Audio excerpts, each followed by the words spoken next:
ಒಂದು ಹಳ್ಳಿಯಲ್ಲಿ ಒಬ್ಬ ವ್ಯಾಪಾರಿಯ ಬಳಿ ಒಂದು ವೇಗವಾಗಿ ಓಡುವ ಕುದುರೆ ಮತ್ತು ಒಂದು ಸೋಮಾರಿ ಕತ್ತೆ ಇತ್ತು. ಕುದುರೆಗೆ ಯಾವಾಗಲೂ ತನ್ನ ವೇಗದ ಬಗ್ಗೆ ತುಂಬ ಅಹಂಕಾರ. ಅದು ದಿನ ಕತ್ತೆಯನ್ನು, ಏಯ್ ಸೋಮಾರಿ, ನೀನು ನನ್ನಂತೆ ವೇಗವಾಗಿ ಓಡಲು ಸಾಧ್ಯವೇ ಎಂದು ಹೀಯಾಳಿಸುತ್ತಿತ್ತು. ಒಂದು ದಿನ ಕತ್ತೆ ಬೇಸತ್ತು ಒಂದು ಸವಾಲು ಹಾಕಿತು.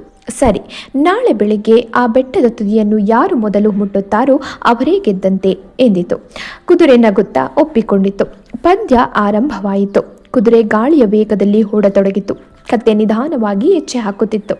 ದಾರಿಯಲ್ಲಿ ಒಂದು ದೊಡ್ಡ ಕೆಸರು ತುಂಬಿದ ಹಳ್ಳವಿತ್ತು.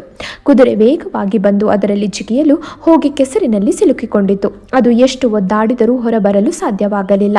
ಸ್ವಲ್ಪ ಸಮಯದ ನಂತರ ಅಲ್ಲಿಗೆ ಬಂದ ಕತ್ತೆ ಹಳ್ಳದ ಪಕ್ಕದಲ್ಲಿದ್ದ ಕಿರಿದಾದ ಒಣಹಾದಿಯನ್ನು ಆರಿಸಿಕೊಂಡು ಮೆಲ್ಲನೆ ನಡೆದು ಹಳ್ಳವನ್ನು ದಾಟಿತು. ಕತ್ತೆ ಪಂದ್ಯವನ್ನು ಗೆದ್ದಿತು. ಕುದುರೆಗೆ ಅರ್ಥವಾಯಿತು, ಕೇವಲ ವೇಗವಿದ್ದರೆ ಸಾಲದು, ಬುದ್ಧಿವಂತಿಕೆ